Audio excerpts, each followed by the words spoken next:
What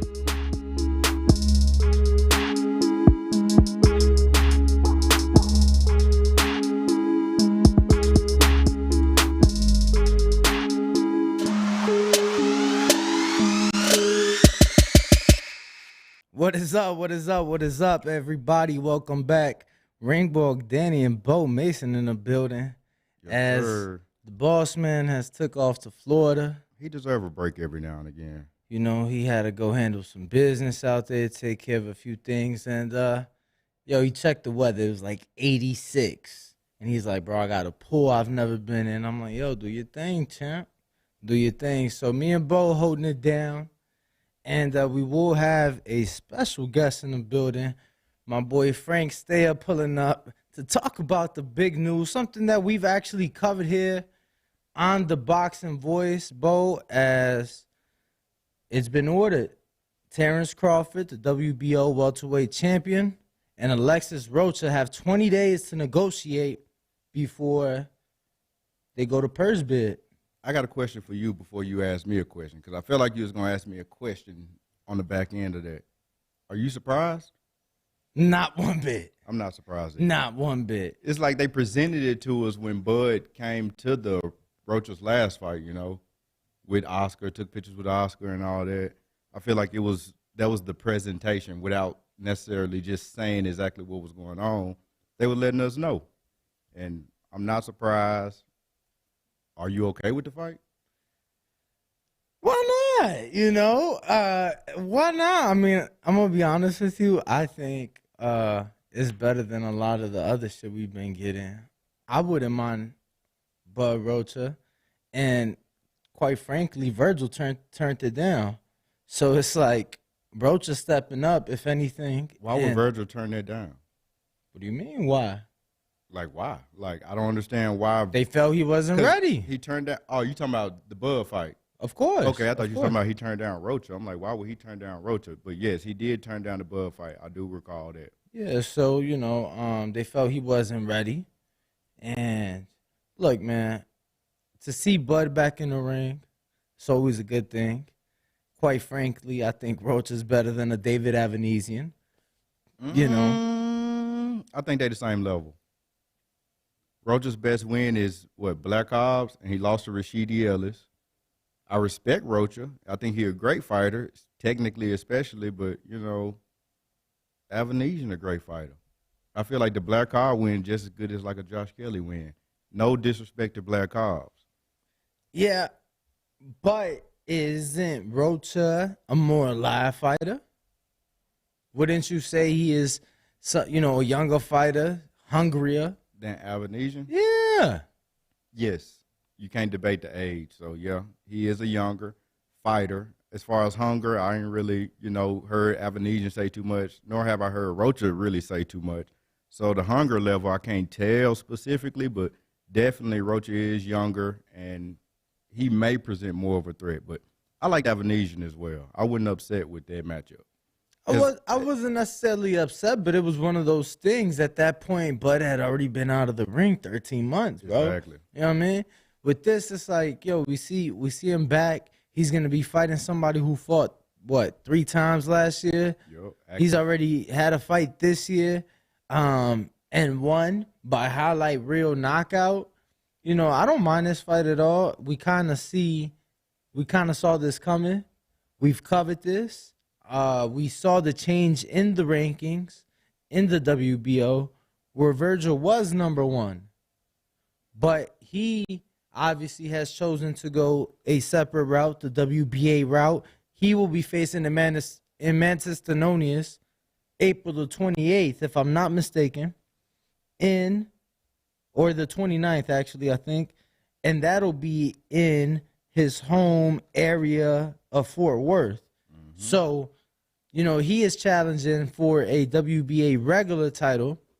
Why go for the regular when you could have went for the full thing? Once again, they felt he wasn't ready. So, what did it say here? World welterweight, him and Stanionis. So the WBA world welterweight title. It doesn't say. Okay, so it's not the super. It's not. No, absolutely not. That is in the hands of Errol Spence after he unified with Ugas. Which really quick, bro. Let me pull that up to show the people. Just have to acknowledge, cause the champ, bro, that's fucked up, man. They broke into his house. Spence? Nah, Ugas. Ugas, yes, I did see where they broke in Ugas' house. Bro, that's just And he so here in unfortunate. Vegas, right? He here in Vegas. That's so unfortunate, fellas. Whenever you can I get a screen share?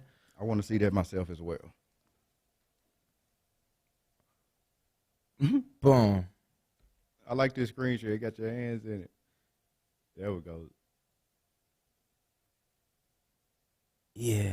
I mean, was it a pit bull that broke in? Oh man, it's like they ain't take nothing. They just messed up stuff, threw things everywhere. Bro, so they took his belts. They took a couple purses, a couple designer purses, broke into his car, but they took his championship belts. You got to be brave, man, to do something that stupid. We're good, guys. Yeah, it's fucked up, man. They took his belts, man. It's fucked up. But yeah, so obviously the super is in the hands. That is in the hands of Mr. Spence. Mr. Spence. So you have Virgil Ortiz fighting for that regular belt. Cool. Thankfully, the WBO did the right thing, dropped him from the rankings. Rocha was 3. So Thurman was above Rocha, but it looks like Thurman's going the WBC route, and he's in line. He is obviously the mandatory to Earl Spence. Looks like they're doing the bout at 54. That's what we've been told. That's what the talks have been. So the WBO did the right thing. They dropped both Virgil and Keith and bum Rocha, rightfully so. He is in line. He's not turning down the fight. So, look, man, I'm all for it. I think the people, you could do pose, right? I can do Yeah, pose. my God, because I can't do pose. I got you. Do the pose. So what question The question is, are they okay with the fight? The prediction of the fight? Are you willing to pay $50 for Bud versus Rocha? That but it's gonna be on the zone. Pay-per-view is Bud. They only had Canelo pay-per-views on the zone, right? Yes, and now the Tank Ryan, obviously, that's at least on paper. Let's ask more so a price range. Are you okay with? Because is it confirmed that it's going to be $49.99 or $50? Or I'm saying 50. I think that we saw Bud at 40 last time against Evanesian. This is Oscar De La Hoya, the people, $50 pay-per-view. I could see this. They're going to have to put it on pay-per-view to pay Bud.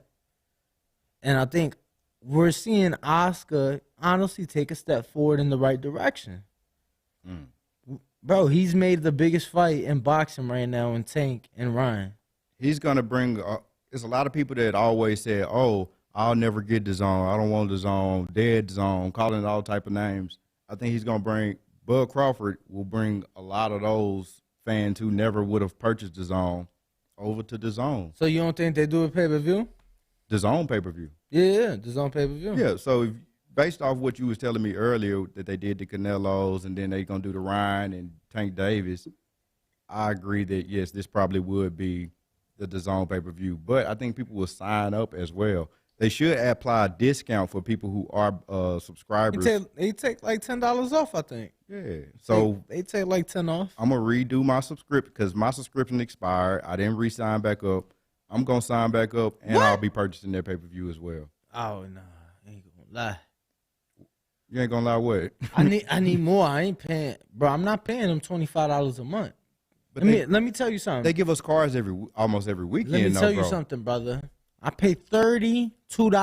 Okay. For $32, I get Hulu, ESPN Plus, and Disney. That's a bundle.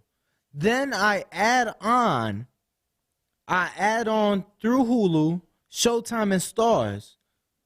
So for those 5, guys, our guest is here. For those 5, I pay $32. I mean, what package is this that you're using? Like, what are you? That package is through who or through what provider? Through Hulu. They got Okay, so all that's through Hulu. Yeah, they got the ESPN Disney bundle. And then through Hulu, I added on Showtime. Obviously, Showtime got boxing. Right. And then I added on Stars. You know, I've been watching BMF and Power and, you know, Raising Canaan. And so I have Stars. So you thoroughly entertained over there, apparently. Yes. For $32. $32, brother. So you telling me that for $25 a month, you think I'm going to pay you for some fights that's high? I had to check my finances. Bro, check this. HBO, I had to think about this. HBO and Showtime, when they were both on at the same time, I was paying monthly. We got a guest outside. I was paying monthly for HBO and for Showtime. One was $10 a month, the other one was $15. That's $25. You know how many great fights those two networks combined brought me? But that was the old, that yesterday's price ain't today's price, though, I Danny. I hear you. I'm just saying, I'm going to have to hop on somebody's account till I become a believer. Look, and I went through this with Netflix, right? Let me tell you something. I used to have a saying. No, hit me up. And the poll is out, by the way. I used to have a saying, and we have a guest after this saying. Well, we're going to cut to a Kenichi break commercial, bring in our guest. But I used to have a saying, bro. My experiences with women was like a Netflix trial. Never lasted more than 30 days because Netflix did not put out good enough content to keep me as a month-to-month customer. But now, bro, I'm fucking hooked, bro. Netflix all the fucking way. They have Drive to Survive. That's what got me hooked on F1. Then they have. I'm gonna watch that just because of you. I've been talking to Keith as well. It gets better. Okay. It gets better. Well, now, I don't know if it gets better, but it gets better because it's more than just that. Tell me about it. They got I think it's called Full Swing. It's the same shit, but with the PGA Tour. Bro, you know that sounds kind of boring. No, bro, it's so much money in golf and so much drama. They all divas too. It ain't as much like Formula One, but let me tell you, I'm all in on this shit. It's pretty dope. But look, we got a guest. We'll be right back. Shout out to Kenichi Break. Go get you a pair of headphones. Yeah. You know, use your discount code TBV. Tell them we sent you, and we'll be back.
Yo, we back.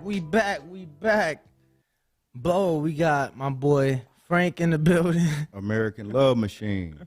Yo, Frankie, what's up with you, champ? What's up, guys? I'm a bit underdressed. I see everybody that comes on here at the Win, at Blue Wire, they dress up. You know, I saw Flick, they slick back. A lot of those guys visiting though. You here, you you on the grind. That is true. I got stains on my jeans and Me too. coming fresh out the gym. Yo, but you got the Rocky hat on. I got the coincidental. I didn't even know you were coming. Neither did I. Got the top rank hat on. You know, went well with. I think this is the 1991 Germany kit. That's fire. Yeah, You should see the pants too. He got like, orange pants on. Yeah, I bought this for a trip that I had to Germany. Pandemic fucked it up. You know, coming back from the desert. You've been out there. You've been to Germany, so I've had some fun in K-Town, and I bought this. I thought it was gonna be part 2, and yeah, bro. But what's up, man? What's cooking over there at the Top Rank Gym? You know you're there. You're there with me every day, bro. I am. You know, it's good to see Bo. I ain't see Bo in a hot minute. So Bo looking good, bro. That beard's looking nice. I'm gonna be back over there working out with Leon soon. Let's get it in. You and Leon, actually. My man Coop, Leon Cooper. Yep. Shout out to him. But yeah, no, shout out to Germany. Dope shirt. A lot of people underestimate Danny's drip. Danny does put, I mean, on regular days, he don't put too much thought, but it is underappreciated on regular days. I mean, you see him fight night, look at some of his old pictures and social media. You know, it's a drip god over there. He got styles. He got flavors. He's done everything but come out like Rolly with the fur with no shirt on up under. Well, You've done coming. everything but that. Yeah, never the fur with no shirt on. But when you start working out, you got to come out with the fur with no shirt on. Not that I'm looking specifically for that, but I don't know if that's really my thing. I'm gonna be honest with you. Wilder, I've seen Wilder do it as well. Wilder looked fly with it, so much so that it made me go and purchase the same pea coat that he had on. It was for the Wilder Ortiz 2 Grand Arrivals at the MGM Grand. I'll actually pull it up to show the people. They pulled up in the rows. He had his cars flown in. But yeah, I remember that fight. Yeah, he did. Yes, he did. He brought his cars all the way from fucking Alabama to Vegas for fight week. You know. So you telling me if you get a 6-pack, you're not gonna pull that off? Bro, look, I'm gonna tell you something. Before we get back to boxing, I never cared about my gut. I'm gonna be honest with you. I used to look at my stomach and my fatness as a sign of wealth, as a sign of money. No, I promise you. That's one way to look at it. I promise you. I promise you. Bro, we was eating good. Steaks, ribs, lobster, bro. But I was overdoing it. But I didn't care. At the club, I promise you my shirt's coming off. I seen some videos of you bottles of 1942 coming out, fat asses. You got the hairy chest? Yeah, I got some hair on the chest, some hair on the gut. Essential. You get what I'm saying? As long as I had the bottle in my hand, bro, I felt like I was taking over the world. Felt like a god. Bro, I felt like Tony Montana on top of the stairs overlooking where he had the globe that said the world is yours. Yeah. But now that I've lost the weight, I'm going to be honest with you. I look at myself, and it's like, yo, every morning I'm hitting my push-ups, I'm hitting my sit-ups. You gonna get it right? Because now it's like, yo, I want to get a look to myself. That's my mission now, Frank. When I come back to Top Rank to work out, of course, do work, help out as well, but to exclusively work out, push-ups, dips, pull-ups, things of that nature. Danny gonna be in the cut trying to duck the work. We're going to get Danny in shape as well. I'm with it. Let's go. Day one when I got here, Danny was 250-some pounds, and I stood him on the scale. I got it on video, got him trying to do pull-ups and different things like that, and he's 360 that, but now we're going to get him in shape. He lost the weight. Now it's time to get in shape. Now it's time to get in shape. Yo, I got to ask you, though, came out, we've been covering this. We've kind of foreseen this coming. Bud Rocha has They have 20 days to agree to a deal. WBO came out. If not, goes to purse bid. What's your thoughts? All right, let's do it. Run it. I'm not familiar, too familiar with Rocha except for what he did his last fight. So, I mean, it's not, and I'm not. He's only lost to Rashidi Ellis. That was back in 2020. Look, I said, and we've been having these, we've had a few different sanctioning body guys on, and we're like, yo, if your number one turns down the fight, why the fuck he still at number one? Right. If the 2, 3, and 4 is turning damn shots at the title, what we doing? Why are we there? So I think the WBO got it right in the sense that Virgil was number one. He's previously turned down a shot, and now he's fighting for another sanctioning body's belt. And then Keith looks like he's fighting Earl for the BC. So it's like, fuck it, you guys doing something else. Let's bump the next available guy up who does want to fight. I like the fight. I don't mind it. I think it's something different for Bud. I'm going to be honest with you. I don't mind him going to do one fight over there with Oscar. Well, he could go do 2, but Bud's different, bro. Like, I don't know if it's Alexis Rocha is, I don't have a dog in the fight, so I don't have to sit here and pretend and promote it and try to make Alexis Rocha a credible opponent for Bud, but Bud's different, bro. It sounds like you weren't impressed by what you seen in the one fight that you watched of Rocha. It don't sound like you was too No, he knocked the guy silly, right? I mean, that's, honestly, I didn't really watch the fight. I just saw the highlights. Right, me too. And I'd take credit for watching the full fight, but no, I guess that's good. And these guys are, Golden Boy wants to put him up there, and if he's willing to take the fight against Crawford, yeah, so be it. But I don't see anything other than just him Bud ripping through this guy. You think we ever see Bud in a Earl fight? I don't give a shit, to be honest with you. I kind of lost the luster for it. I mean, when it happens and it actually gets signed, sealed, delivered, then I'll be excited about it. But that's that age old question that every media asks, and I think it's just I'm tired. I don't get asked it enough, but I'm tired of it. I hate when they finally make the fight after someone loses. They take all the luster and allure out of it after one of the fighters lose. I want to see him go at it with the O's, man. Okay, but what if they do go at it with the O's, but you just said that you'll get excited once it's signed, sealed, delivered. What if that happens, but it's not for undisputed? Is it the same? I think it's just a fight. I don't think the title means anything for them two. They're the two best welterweights of this generation. After Pacquiao, after Floyd Mayweather. So let's see it. That's what we want to see. Let's see. I don't think any titles. I don't think the weight class matters. I mean, it's a shame it won't be a 147, but undisputed or not, it's still the fight. That is a shame. Yo, so I've been in the gym. The gyms have been a bit busy. Shout out JJ Marino. JJ Mariano? Yeah. He moved here? Yeah, he moved here. I was asking him that last time he was visiting and training. Why didn't he move? He said he was thinking about it. And then I looked on his story today and on yours, and he actually made that move. So I'm happy to see that he taking the next step to advance his career by moving here to get the best work. He's serious. One of the best gyms. Yeah, he's serious. So yeah, no, we've he fought on 2 of our cards, and JJ is a great person. I know him obviously personally, and he came into the gym. He let me know he was moving from Reno down here, and I said, yo, you're more than welcome. So he's just getting acclimated. So it's been a few weeks, and I'll tell you, the guy works hard. He goes out there, he puts in the work, and doesn't stick around really bullshit like the rest of us do. But you said in public, so it was on the Instagram. You said that you were gonna get him from like kind of hiding and being more so of a behind the scenes type of fighter in the gyms to being more so on the front stage.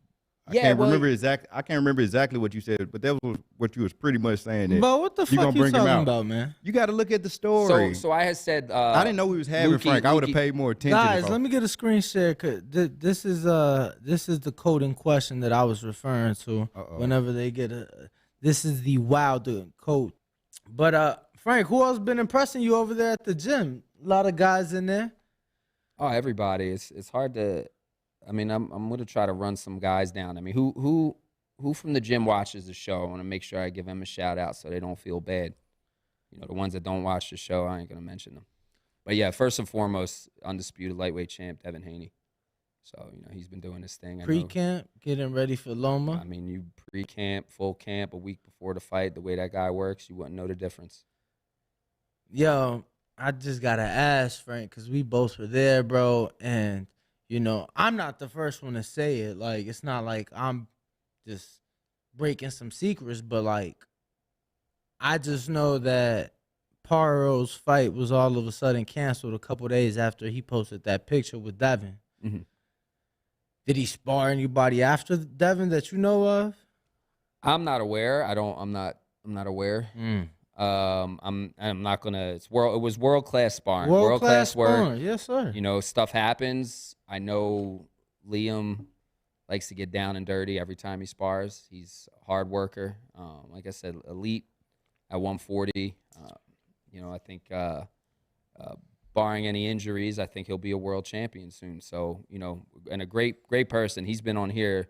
I listened to the show on here, and how can you not love the guy? You know, just the stuff he says. He's, you know, very personable. But yo, and then, man, I got to give him so much credit. He moved from fucking Australia to Vegas. come here, yeah. Come get the best work. Man, come get the best work. Shout out to Liam, man. Hopefully, we wish him a speedy recovery. So I hope not. I hope it wasn't, and I know Devin hopes it wasn't there. But you know, it's boxing, man. You know, it's not always. Maybe it's an accumulation of many sparring sessions, and maybe it happened there. I don't know. Maybe it wasn't the last sparring, but I did hear, and I don't know. Maybe if you know, I should say this, but he's all right. He's going to be all right. I don't think it's as serious as they thought it was, but you got to speak to his team. That's just, you know, speculation that I heard, that whatever report initially came out, it wasn't as bad as that. But, you know, injury, I guess his fight is postponed, and looking forward to seeing Liam Paro back in action. For sure. Just got the two-division world champion in town, Shakur Stevenson. Shakur better be watching this. Shakur, yeah, shout out Shakur Stevenson. He got to be training. Demon. He got to be training right now. Nah, running, eating something. Yo, it's busy. It's busy. Yeah. So I'll run down. So like right now we start Devin, obviously Shakur, Michaela Mayer just hopped in town. There's Jared Anderson. I guess Keyshawn Davis is coming in. Antoine Cobb. So I mean, just that group alone, not Michaela, but Shoes here. I mean, all the Vargas brothers are getting to work in. Andres Cortez back in the gym. Gabe Flores is in there. Jalen Tony Phillips. Tony Yoka. I want to see the energy when I wish I was there when did Antoine and Jalen bump into they ain't seen each other there. No, we got to keep that. Yeah, no, not as far as them clashing. I don't want to see them clash, but I know with been the low amount of fights that they both have, having 2 draws together already. I think they're gonna run it back again for the 3rd time early in their career. I think it's next. I don't know for certain, but I think the trilogy's next. So it's crazy. Both guys combined have less than 10 fights, and they're about to have a trilogy. Right. Insane. Yeah, that's crazy. I've never seen nothing like that in boxing. They say every great fighter, one of the goals they strive for is having a trilogy. So there you go. They got that one out the way early before they win world titles. Right. So shout out to both of them. It's going to be a great fight. I know I'm excited for it if it happens, or I don't know if it's official or not. We got to ask Evan Korn. Finally, we will. He's actually in studio Friday. So shout out to Evan. He will be joining us in studio Friday. Evan's got all the juice. Yo, so I heard Michaela sparred Joanna yesterday. Ibn's girl. Yeah. Over there at Real Boxing. I heard they had to bring about 4 fire trucks in there because, you know, it was chaos. Yeah, it was chaos. It was like a 4-alarm fire in there. That's how. No, I don't know. I didn't. But they sparred. So, yeah, Joanna, shout out to Joanna, and obviously Michaela Mayer. Danny, we discussed that the other day. She is a Fiji water fighter. And What the heck is a Fiji water fighter? Frank. So she's sponsored by Fiji Water. So what's let's this? No. Frank, you know, break it down for us. I did this before on this show. But I'm gonna say it like this: there's certain fighters, and it doesn't necessarily have to be Fiji. Oh, I get it now. It doesn't necessarily have to be Fiji, but one of the luxury brand thirst quenchers, water. Fiji being one of them. It started with Devin, and there's a couple guys that would come in the gym, and they'd see some Fijis in the little fridge in my office, and they say, "Hey, can I get one of them?" And I say, "Look, you're not a Fiji water fighter." And then I have to explain to them why they're not a Fiji water fighter. You got to accomplish something. You're more than welcome to go to the gas station, pay Right. $3 to $5 for your bottle, but you ain't getting it here. So, but no, it's no disrespect, but I think there's certain things have to be earned. Man, we used to drink water from the hose. That's what I'm saying. So there's a water fountain. Bro, Definitely a football water practice, fountain there as well. Bro, football practice, you drinking water from the water tree. That Any way you can get it. All you taste is the fucking PVC piping because the water's coming out of the PVC pipe. Come on, man. But yeah. So Shakur's not a Fiji water fighter in a sense because Yeah, he had some Fiji the other day.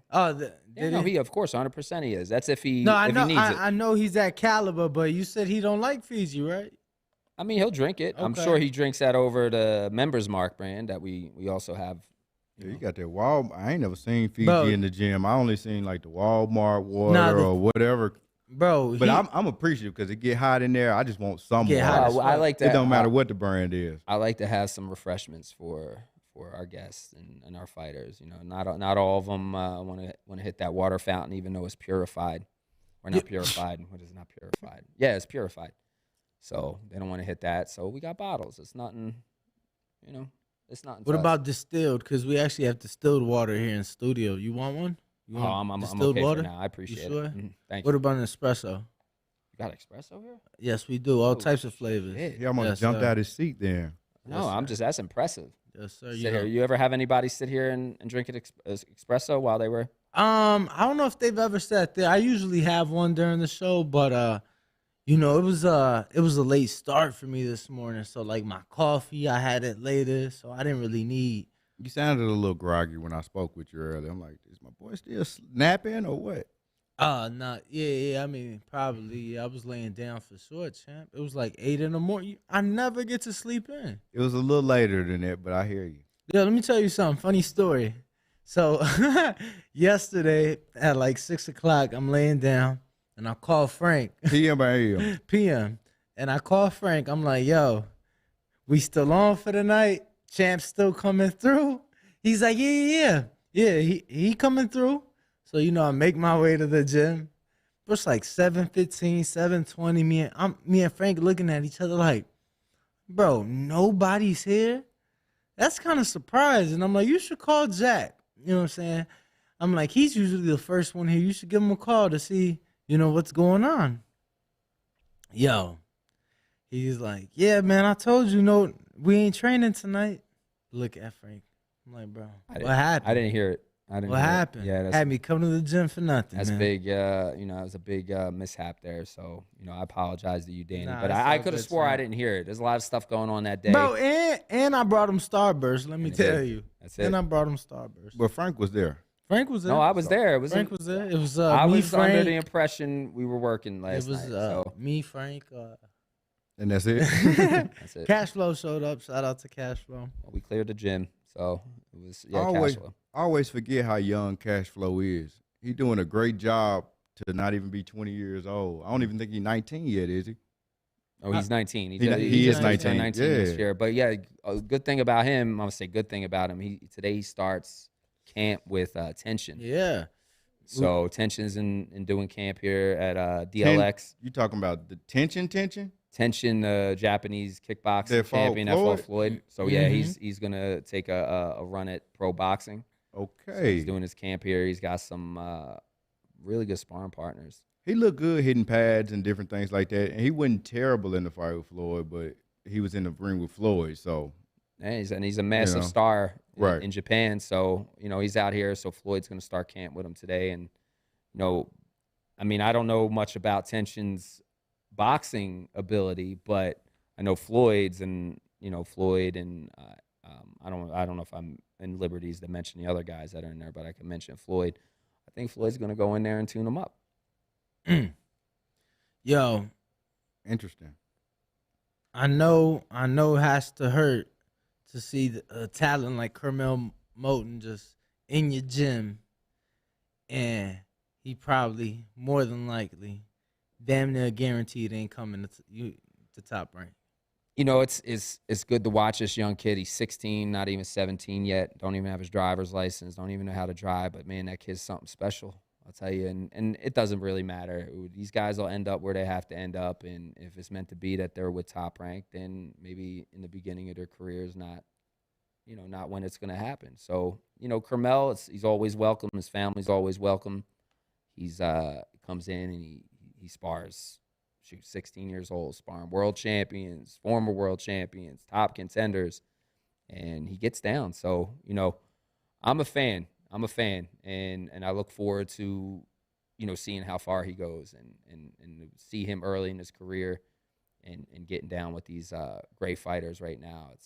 It's awesome to see. Boxing in Las Vegas isn't even at its peak yet. Like, it's still evolving. It's a whole lot of other amateurs as well. There's not as high as Moten, but they're high as well in the amateur boxing and they literally live here, like Kaipo Gallegos or whatever. I want to see some of those guys at Top Rank as well. I hadn't personally seen them, so they may have been there, but I would like to personally see them there training some as well. I think Kaipo, I don't know if he's recovered. I know he had a little injury. He's recovered. I think he sparred yesterday for the first time. So yeah, he's his dad. I don't know his dad, Jason, really well. I've known him for years. So they're always welcome. But I think they do their own thing at their gym. Right. But if they ever needed work or we ever needed Kaipo to come through, I mean, it's just a phone call away. We got nothing but love for all the gyms and all the trainers and stuff in Vegas. I got no beef with nobody. So. Yo, gotta ask. I'm sure you saw when we had Brad on the other day, right? Yo, how excited are you for Jarrett? Obviously, they got big things cooking for him. It seems like a homecoming main event is next, and obviously the sky's the limit for him being so young and so much talent.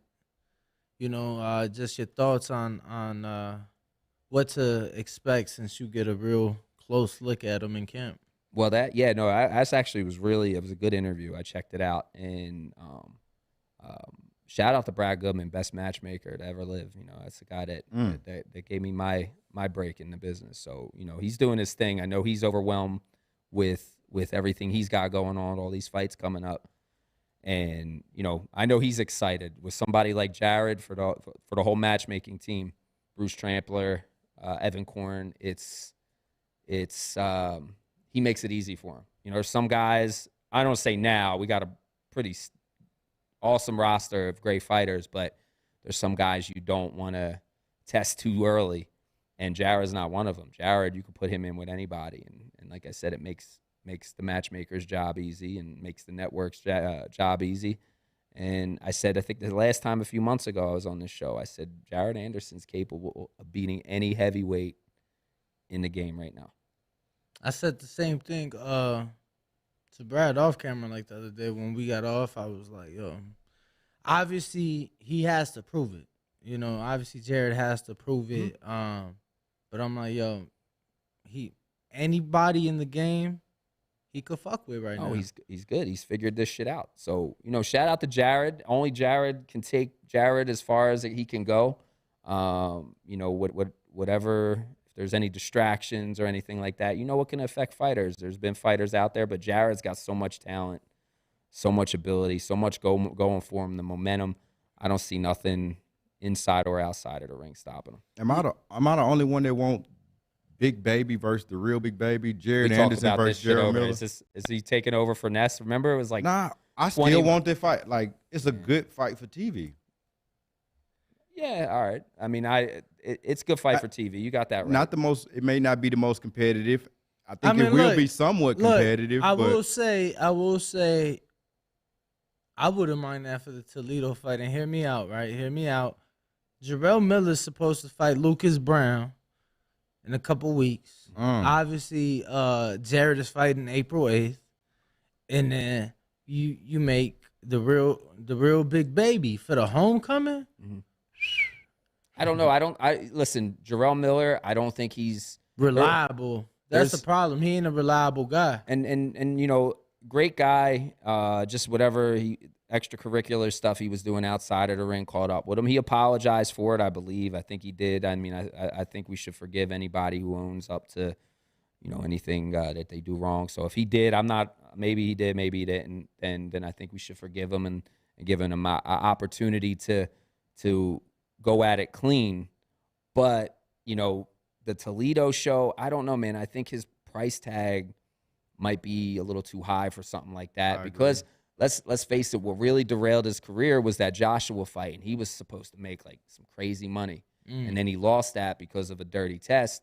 And now you got, now he's just hopping on these shows here and there internationally. And I just don't think like, the Jared Anderson, the real big baby train, bro, I think it's just running through anything that gets in its path right now. Miller still got to get through Lucas Brown coming off Lucas Brown's best win, though. So yeah, that is he true. Still got Lucas Brown That's a great just fight. had a big win. Yeah, he knocked out Junior 5. Yeah, And listen, in Australia. Lucas Brown's another guy who's tested dirty in the past. He had a WBA heavyweight title in the past, and he tested positive for some extracurricular. And he, that's sad. So you got two.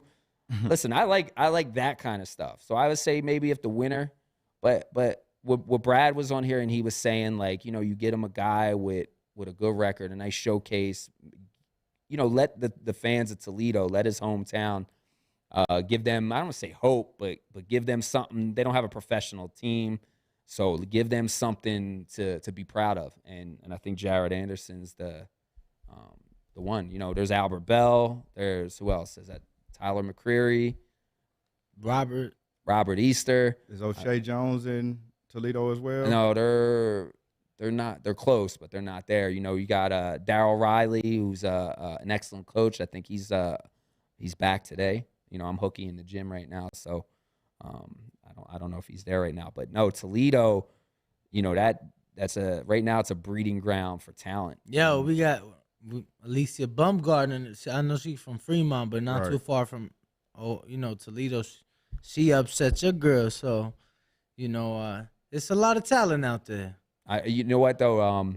Speaking of Toledo, I want to give a shout out to Thomas Cornflake LaManna. He's from Philly, right? No, he's from Millville, New Jersey. Why you give Cornflake a shout out for Toledo? I just peeked down and he sent me a text message. Oh. So there you go. That's everybody's guy though. We all love Cornflake. Put him out there. Cornflake. Shout out to Cornflake. He calling. If you say something bad about Cornflake, he'll literally call in the show. Even we never know when he's watching. He will. He calls. He's a piece of shit. Cornflake, go on phone Frank real quick. Piece of shit. Phone home. I was just trying to give you a shout out, but because they said that, we'll see you. No. Anyway. Yo, obviously you got no dog in the race, but what's your thoughts? Tank Ryan's finally official. Big fight. I'm looking forward to it. I'm gonna say I'm like giddy over it or anything like that, but guess what? That's the type of fights that boxing needs, and it's getting done. And for the fans, awesome. I think it'll be a great atmosphere out here. Hopefully it is, and hopefully the fight actually happens. You know what I'm saying? So like I'm always worrisome that when these type of fights happen, somebody pulls out with injury or would you have preferred legal trouble. Would you have preferred it be at Allegiant Stadium, or it doesn't matter the venue? No, honestly, and this is all due respect to every fighter out there. Every fighter out there is doing their thing. They're working hard, but I don't know if there's a fight right now that's gonna completely sell out Allegiant Stadium. Don't get me wrong, that's a good one. What's the seating there? I know Danny it's not too big, bro. I think it's like 68 or some shit. I don't know. I mean, don't get me wrong. They're young. Right. They're young fighters. They're, it brings in the youth, but then again, you still got to kind of cater to the boxing fans that have been, the boxing enthusiasts that have been there for 30 years or whatever. You got to give them something. Like 70 for boxing. 70,000. Yo, I'm kind of with you. I don't know that it would have sold it out. I think I thought that was the biggest fight possible for that venue. And I think it was the perfect fight for the venue. They got the nightclub inside the venue. It's actually a Win. Mm-hmm. Win nightclub. Shout out to the Win Blue Wire Studios. But they have that inside of there, brand new. Yo, they just did after this season ended, another like 75 million in renovations. So It's a nice spot. yeah, I it's like it. definitely a nice spot. I saw the WWE there about 2 years ago, SummerSlam 2021. You were there in person? Yeah, yeah. It was Nice. that was great. Great experience. So it was, it was pretty much. I guess it was sold out, but I don't know. I'm not certain. There's a single fight that does sell that out, but let's give it a shot. How would it? Shakur obviously making his debut at 35. Just saw him in the gym. Just arrived in Vegas. What are your thoughts, man? How do you feel like he transitions up the weight class, the third weight class in such a young career? Man, he's so good, bro. He's so good, Shakur Stevenson. There's nothing I could say about him. He was meant to do this boxing shit. So, whatever division he decides to go up, his ability is gonna take him far and take him to wherever he wants to go. So, no, Shakur is hella fucking good. I just realized that Shakur's opponent actually stopped Nakatani. I didn't know that. I'm over here doing a little research, and I didn't realize he stopped Nakatani in the 6th round. Yeah, no, that's I obviously don't want to give out the game plan, but you got to be aware of this guy. He can punch from what he did to Nakatani. Nakatani had been stopped by Loma. Right. Teofimo couldn't get him out of there, but Yoshino, I guess, clobbered him. So that you're only as good as your last fight. So getting ready for camp, preparing for it. Shakur, master defensiveman when it comes to boxing. You got to be careful with the punch that this guy's going to bring. And he has nothing to lose. He's coming from Japan. He's going to Newark, New Jersey, one of the the roughest places in the country. You know what I'm saying? It really is. And Shakur is going to have a raucous crowd like he always does when he's in the Prudential Center. And like I said, Yoshino, win or lose, he's got nothing to lose. Shakur's got to be there. He's got to perform. You figure he's got a lot of stuff, and I'm not saying he can't handle it, but he's a dog. You gotta give a guy with a punch like him a shot. And that is me also selling the fight too. I think Shakur is gonna just mop him up. That's obviously the ideal scenario, is Shakur just going in there and busting this dude up in front of his hometown crowd. But we'll see what happens. But Yoshino can sure punch. Yo, fucking loaded card. Obviously, Jared on the co-main. Keyshawn keep kicking off the telecast. Shushu on the card. Duke on the card. Troy on the card. I love how they put the cards together. Second to none. Kelvin and obviously Antoine on the card. Yo, right now Troy down there with Jesus Ramos. I think this is third camp down there sparring with him. Yeah, they did. So the Ramos has opened up a gym in Arizona. So Troy's out there, but the last couple camps, Troy and Jesus were sparring, and that's that was a sight to be seen. They sparred every day. They were going 10 rounds. And every day. Every other day. Every sparring day. Every sparring day, yeah. And going 10 rounds. And you just see two world-class fighters like Troy Isley and Jesus Ramos go at it. It's great. It's great stuff. So, much respect for them. They were in there working on technique and just trying to get the best of one another. Nobody's in there when you got two athletes, professionals that go out there and they try to work on technique and try to work on things that they're going to potentially use in a fight with each other and kind of play like a preliminary chess match. It's great to see, instead of the guys going in there trying to decapitate one another. Once again, you have no dog in the race, but Jesus Ramos, he's co-main event pay-per-view on the Plant Benavidez undercard against Joey Spencer. And I'm going to be honest with you, respectfully. Feel like they kind of set Joey up. Yo, it's kill or be killed.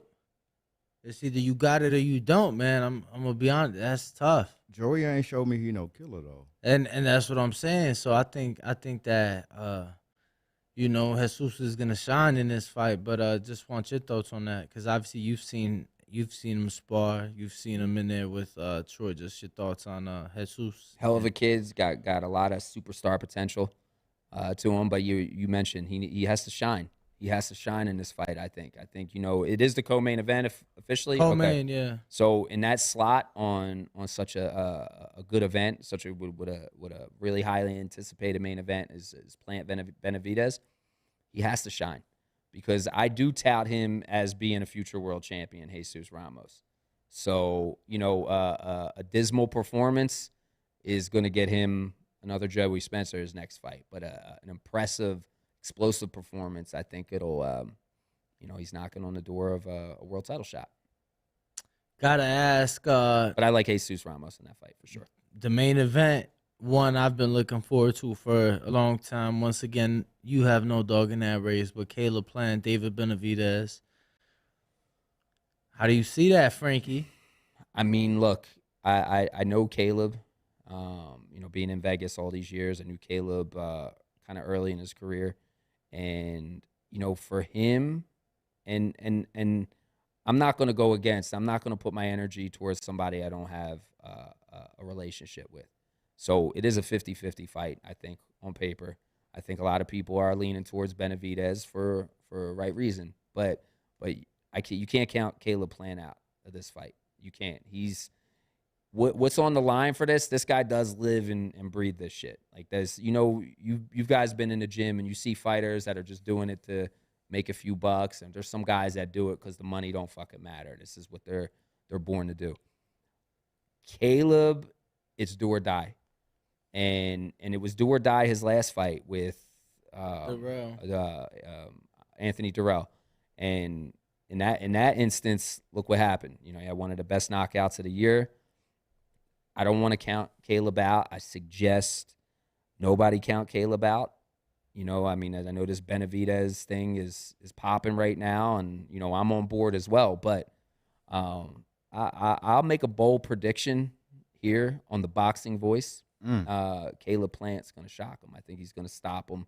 Oh, I think he's going to stop him. Oh, that's a bold. Frankie. That's not only a prediction. That's a very bold prediction. That's a bold prediction, but I like it though. I love it. I'm gonna say, like, because this is a big fight, and I just feel like everybody that's leaning towards Benavidez and counting Caleb out, man, this guy works hard.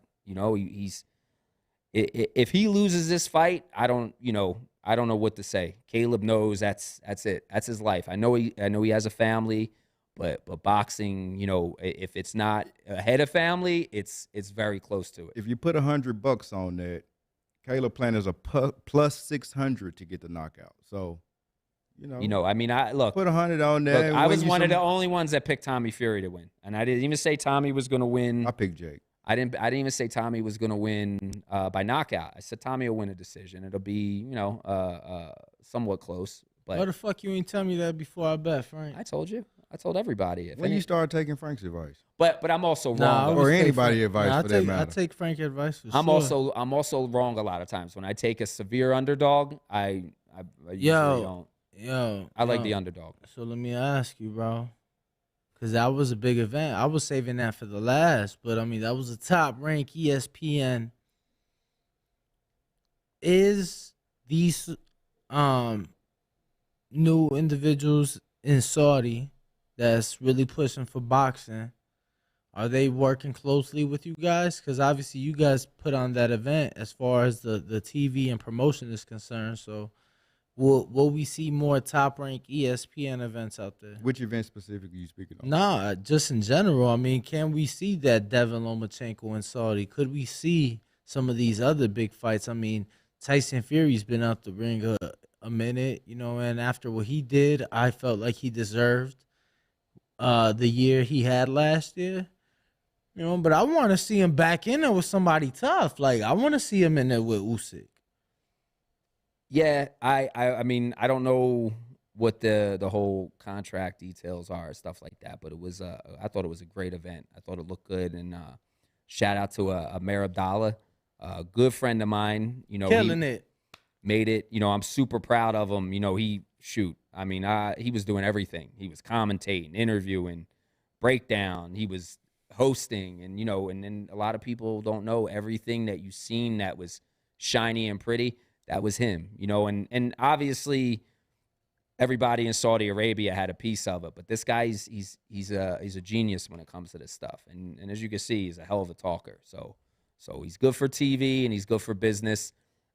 He coined the phrase, "This is a business disguised as a sport," boxing, that is. So shout out to him, and I hope that we can make more fights in Saudi Arabia. I know the top-ranked staff that went out there had a blast. You know, what an experience it was for them to go out there and be a part of that. And, you know, like I said, you saw everybody out there. It was like a party. So hopefully we get more of that. Hopefully the fights that, I don't want to say us, but just in general that are, you know, a lot of people are cautious to be, you know, promoters might be cautious to make in here because it could be a financial risk. Saudi Arabia wants to step in, throw a party, have that, you know, have all the people that live in Saudi Arabia show up and turn up. Now, obviously, you were there and part of the 2 winning Fury camps over Wilder.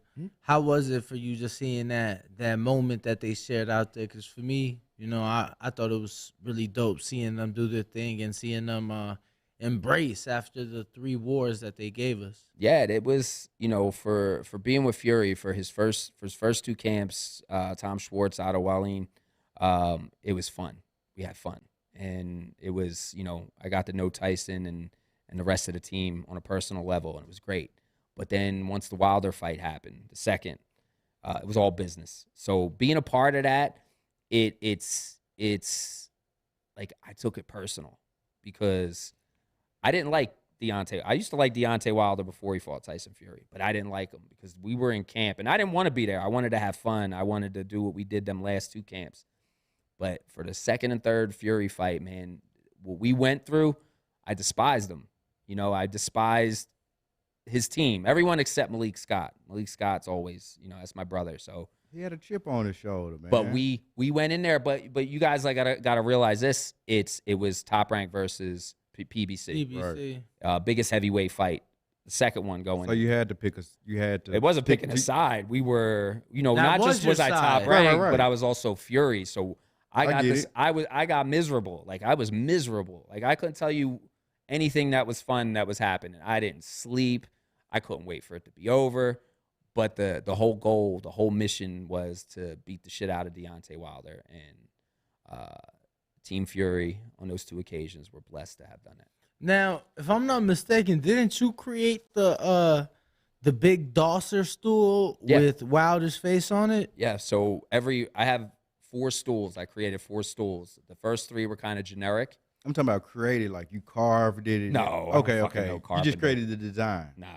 No carpenter, Bo. But no, the last one was we put a face of, you know, Mikey Williams, best photographer in boxing, hands down, and arguably the best in sports. That's my man.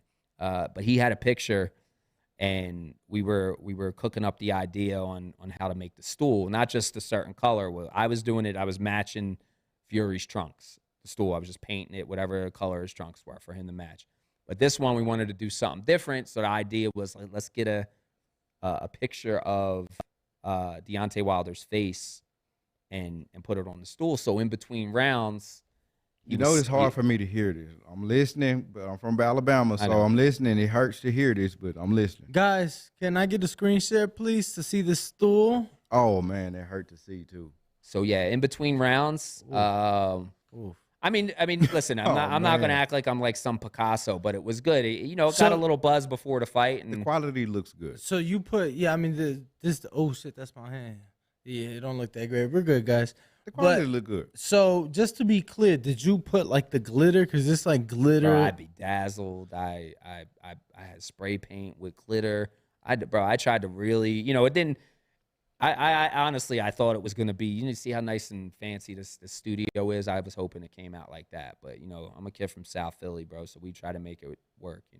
It's like you make your bed, but it's still a little wrinkled. That's how the stool was. Was this your idea, or like did Tyson tell you? No, it was my idea. Tyson just asked for a big stool. So, what was his thoughts when he saw the stool? You see, he loved it. flicking the camera. Yeah, he off. loved it. They did. Look like he loved it. There was the great thing is I actually have that stool. I have two of his for both Wilder fights that I was a part of, the second and third. I have both stools autographed. And there's a video somewhere, I don't know who has it, but there's a video of him signing it. And the crazy thing is, after the fight, I had somebody try to offer me $10,000. Yeah, you gonna. And I was just so high off the night. Like, I was just like, we won. I got the stool. People were stopping me. So the same stool he sat his ass on in the ring. Wow. And signed. Yeah, and signed. It was personalized to me. So, but somebody still, I said, look, it's personalized. It was like, I'll give you $10,000 cash right now. And I was just like, nah, I'll wait it out. You know what I mean? But I don't regret not. You know, I had somebody later on offer me. It's going price only gonna go like up. $5,000, and it's gonna go up. It's just a lot of people that asked. I was actually I have another stool from the second Wilder fight. I was supposed to give to the International Boxing Hall of Fame. You got a son? So Ed Brophy. Yeah, I got kids. Oh yeah, so your kids one day may They sell don't give it. a shit. That's what I'm saying. They may sell it one day and it'll be worth a lot of money then. They'll throw it in the trash before they'll sell it. But it means a lot to me. It's my probably my greatest piece of boxing memorabilia, just because I had part in making it, and you know it was the fight of the year that year. I wanted to ask for it, but my guy getting beat up on there, I have to burn it if I had it. So that's okay. I got don't you. Don't give it to me. But I still love you, bro. It's all good, man. It's nothing personal. It's just business. Right, for sure. Yeah, I was just telling you for the second one. Oh, there's a lot of big asses that keep walking. Bro, yeah. Don't say that out loud. No, you can say that out loud. I mean, they can't hear us. They can't hear us though. They passed. Like, I didn't want to say it like all as they. 50 I know you of can them hear passed. I mean, it's nonstop, bro. So look, this is Las Vegas, though. Yo, why don't we just do play by dealership. play? Why don't we just like turn the cameras around and just like do play by play? Guys, could we get a fat shot? asses that walk by. It's gonna sound like the Holy Discovery Channel, like we some type of predator. Oh, and here he comes. What up, bro? Oh, it's good. Yeah. So as you guys can see, we actually have the shot of the hallway. A lot of beautiful people. Non-stop all It's day. the win, bro. It's the win. So it's a lot of money in here. See, the buffet is right next door, and then you got the golf course and the villas down the hall. So we got 2 F1 cars literally like next door. Yeah, 2 McLarens sitting next door. Yeah. So I see where the love for the F1 come from with Danny and all. Do you watch F1? I'm Danny's getting me into it. Danny getting everybody into it, bro. You changing I'm inquiring the about culture. It. Yeah, I'm inquiring about it. Danny's my friend, so I'm gonna support him. And you know, of course, I want to be a guest someday on the F1 Boys. On the F1 Boys. That's the name of nice midfield mindset. Midfield mindset. I'm putting a link in the chat. Go ahead, subscribe. Don't be a hater. Shout out to Frank in the building. Yo, am I missing? Yo, does it kind of hurt you?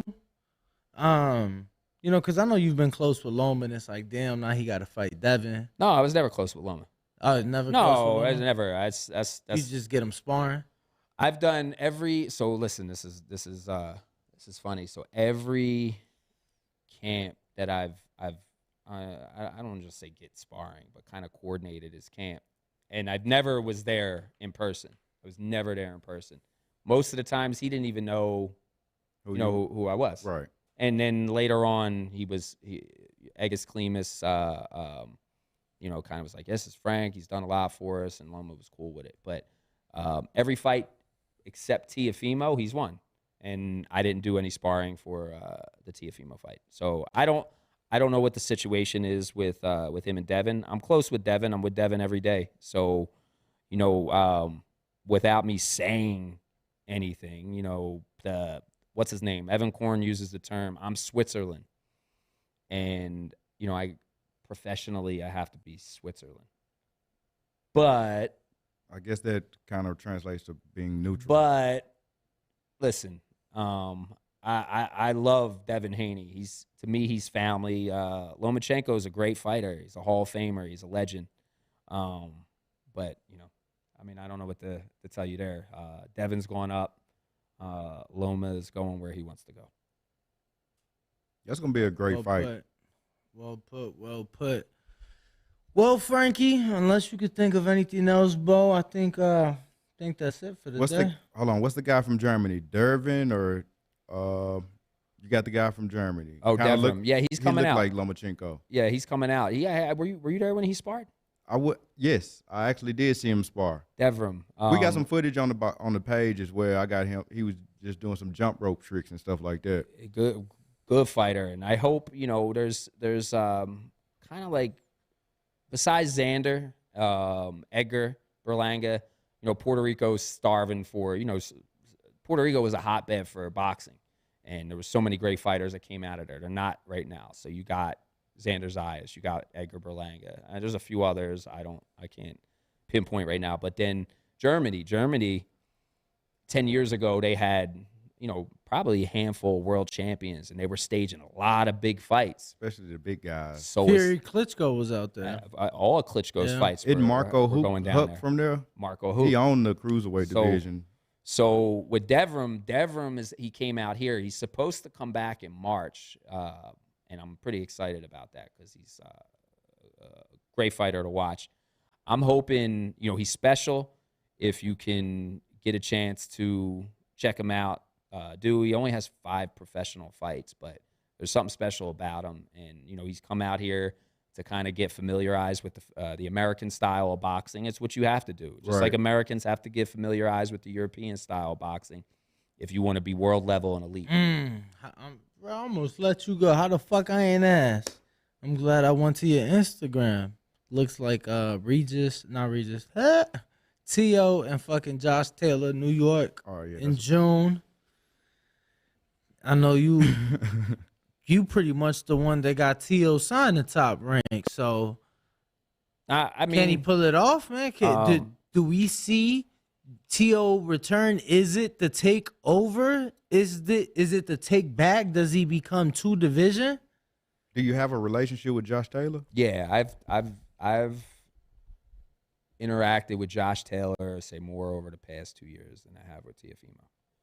So it's nothing against. It's nothing. I mean, there's no secret. I had and it's still to me situation. Still love him. No, I mean the situation. It's just it's estranged, and Teofimo's a spectacular athlete. He's a great fighter. I mean, what he has done in his career so far and being so young, it's amazing. And Josh Taylor, I mean, listen, say what you will about whoever's up at 140 right now. Josh Taylor is that dude, bro. He is. No matter, say what you will, he let them belts go. He's sticking around instead of going up to 147. If Teofimo was going to Scotland, it would be, I think, a tall order for him. So where will it be at? New York. It's supposed to be in New York. So I think that's going to be a great event. I know it's a fight. I know Josh hates Teofimo. I know Teofimo and his and Junior Lopez, they hate Josh Taylor. They've been calling him out. And let that shit happen. It's the fight. For years, the early part of Teofimo's career, they were calling out Lomachenko before he even had a fight. He only had a couple fights, and they were calling him out. We could beat him now. We're going to beat him. And they did. And never really heard him call too many other people out, but it was the one that they really wanted was Josh Taylor. And now they got it. It's not an undisputed title fight, but it's a fight. And it's a grudge match. And, if you've seen what Josh did with Jose Ramirez, he brings the heat. Bro, he'll get in there and he'll use mind games, and he's a master at it. But that's a bad dude, Josh Taylor. That's a bad dude. So I'm looking forward to that fight, and may the best man win. What would you say? Is it 50-50, 60-40? You ain't got to say who is has the larger percentage to win, but what do you think? 60-40 fight, 55-45? Yeah, I'll say 55-45. You just got to give Josh. His entire career has been 140, and he accomplished at that weight division as well, and to the highest extent by becoming undisputed. Exactly, and he beat everybody that was there in the division, all the best fighters that were there in the division, and he's there now. But now some really good fighters, good fighters have emerged, and he just so happens to be the guy. And Teofimo's going to get a crack at that, and I know that's what they wanted. And yeah, I say 55-45, and Teofimo has a great chance. It's in front of Madison Square, it's in front of New York City, close to Brooklyn. He's going to have a lot of people there. So is Josh. Josh is going to have a lot of people there. And I think it's going to be a great event. It's going to be a great fight. And, you know, right now it's early, but leading up to it, you're going to see like the trash talk and people taking personal shots and jabs in there. But I'm just going to get my popcorn and kick my feet up. Yeah, You and me both. I want to ask the fight I'm looking forward to. Michaela Mayer's return, going in facing Christina Lenarditu, the only woman to defeat Alicia Baumgardner. Obviously, the two ladies have been going at it, and you know, the first fight was a close fight. You know, it was a great fight, and I definitely wouldn't mind seeing the rematch. But you know, she's been in the gym. You know, just want your thoughts on her move up to 135, and you know, facing a tough girl in Christina. When you see Michaela Mayer walk by, you think like, this is me. I'm just gonna say she's like a movie star. You know, as a star, and she's as her career progressed, it's just more and more she has that presence, and that's that marketability type. You know what I'm saying? Mm-hmm. She walks into a room. You know, if you don't know she fights, you know she's something. You thinking she's an actress, a model, whatever, anything. And then once you find out she's a boxer, you're like, oh, shit, no way. But Michaela gets fucking down. She is the leader of women boxing being exciting. She is. She's not in a boring fight. She gets down and dirty. She gets fucked up. I remember we were in the bubble and she fought Hamadouche. That's the fight that did it for me. That made me a fan of Not her. Hamadouche. I'm sorry. I was there for that. That was a Virgin. That was that Virgin.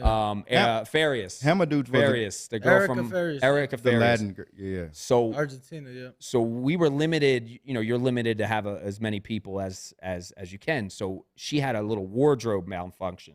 Her strap on her sports bra was loose, so it kept falling down. And then they're like, all right, you're next. Erica walked out. So this was before, because I was like, I don't remember that coming down during this fight. So it's just me and her, and it's the stage manager. Right, backstage. And they're ready to call her to walk out. And I'm just sitting there with her, and she's like, fuck, this shit keeps falling down. And she was like, well, what are you going to do? So luckily they had like some, you know, see how the studios, there's tape laying around. I don't know what kind of tape it was. But I went in there and I taped it, and I sat, and it was a good fight. It was a good fight. And I sat there and I watched throughout the whole, and I was sitting with Gabriel Flores Sr., and I was telling him what happened. And the whole time the thing kept, if you ever go back and watch the fight, it kept falling, and she kept favoring it. And that had to throw her off. Like, that had to throw her off in the fight because, you know, she don't want the thing to come down or, you know, have that type of, but she fucking soldiered through that shit. Won and showed why she's that dude, bro. She really is like no matter what you think, you know, Alicia Baumgardner is a great fighter. I mean, obviously it's biased. I thought Michaela won, but it's a close fight. Sometimes you got to do more than that. So, you know, hopefully they get to run it back. But yeah, Michaela fighting the only person that beat Alicia. That's the way to get. That's just one step towards redemption. But my opinion, yeah, Michaela will beat this girl, and hopefully the rematch happens. And you know, like the dog that is in Michaela Mayer is going to come out in the rematch of Alicia Baumgardner, and it'll be it won't be disputed like a lot of people thought the first fight was. So. And the only losses that Leonardo has is Katie and Delphine Persoon, Katie Taylor and Delphine. So legendary fighters right there. Absolutely. So, you know, so it's look. I know, Bo. I know you're an advocate, but I know how big of an advocate Danny is. Danny will mention some of the women fights coming up, and I'm like, you know, I didn't even know it was happening this weekend. And it happens not just the women fight, but some fights. But those girls are, you know, really doing that thing, yeah. Setting out the asphalt for this, and thank God, you know, thank God. And a lot of people are saying like, oh, it should be 3-minute rounds, but I kind of like that 2-minute round. You get a lot of action, man. I mean, we'll see. I think an experiment should happen where they do it the 3 rounds, and but them 2-minute rounds. I mean, if we could get the men to do 2-minute rounds, I just think the action would be. You gotta bring it. You gotta would push be so the much pace. more. It's like, it's like an amateur fight. You got 3 rounds, and you gotta just go out there and score. And shout out to these girls out there doing their thing, putting it down for not just female boxing, but just boxing in general, bro. It just gives us something else to get excited for. And But they doing it in and out the ring. How they present themselves on their social medias. They are getting glammed up all the time.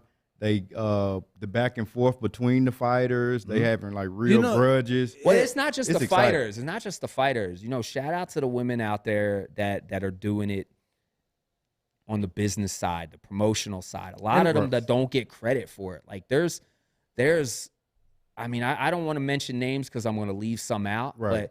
But you just go out there. They're really the brains. I was having a conversation with somebody today, and they were just like, women are just so much stronger than men. And I was like, well, physically, some maybe, but I was kind of getting into that. But then the way he had mentioned it, the wits, you ever hear that the thing with a mother? And I'm not using this as a female thing, but if the kid was trapped under the car, the mother has been known to lift the car up. They have that, but the women in boxing, they don't get enough credit. And then one day we could, if you invite me back and we'd have a show and we could just run down a list of names and I'll think of it. But they're right now they're the lifeline. But behind the scenes of what's going on. I think it takes both, right? I think it is harder for the women, but when you have somebody like Michaela, so well spoken and very promotable, very marketable. Same with Alicia, I think the same with Jessica McCaskill. I'm trying. Sinisia's another one, So a lot of these ladies are doing a phenomenal job. Clarissa, how the hell could I forget Clarissa? I thought you had said her, but that's always the first name. Yeah, Clarissa I think Shields. Absolutely one of the pioneers for women's boxing, at least in the last 20 years. Well, what it's going to become? It's going to become something bigger. And like I said, we gotta.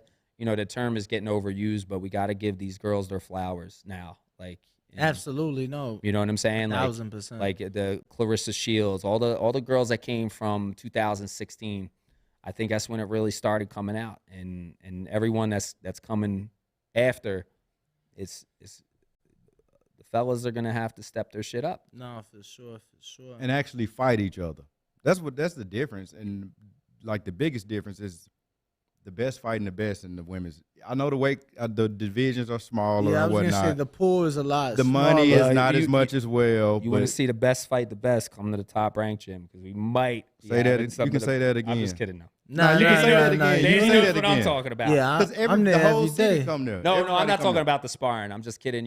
There's a lot of good fighters that are there now. A lot are coming through, and these guys, they size each other up. And believe it or not, they're prize fighters. There's guys in there making millions of dollars, but they won't hesitate to get down with no crowd, with no purse. And that's the real fighter. But it's not the fighter's fault. It's not. It really isn't. Some occasions it could be, but it isn't their. It isn't their fault. It's the people that are behind the scenes, and then the financial stuff to it. You don't want to take a chance and spend too much money for something you're not going to get a return in. For sure. But Bo, we're gonna wrap it up. Appreciate having you in studio, Frank. Definitely gonna get you back here soon. Please, any social media for the fans to follow. The American Love Machine. Yeah, right? American Love Machine on Instagram. I'm on there. I show love, so hit me up. Ladies. My contact my content ain't really that great, but I'll step it up eventually. When I get some time. But if you're in Vegas, stop by Top Rank Gym. Hit me up if you got my contact, or you can hit Danny or Bo up, and sometimes they're private where we can't let nobody in, but sometimes come through, come see what's going on. Yeah, we just had a couple of our guys in there last week, so shout out to Frank for letting them through.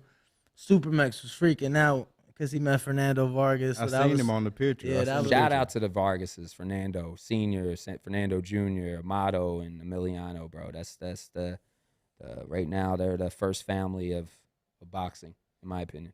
Vargas Dynasty. Well, on behalf of me, on behalf of the boss man who on vacation right now, sitting as GTO, Ringwalk Danny, and then Bo. Yes, sir. Bo Mason _LV.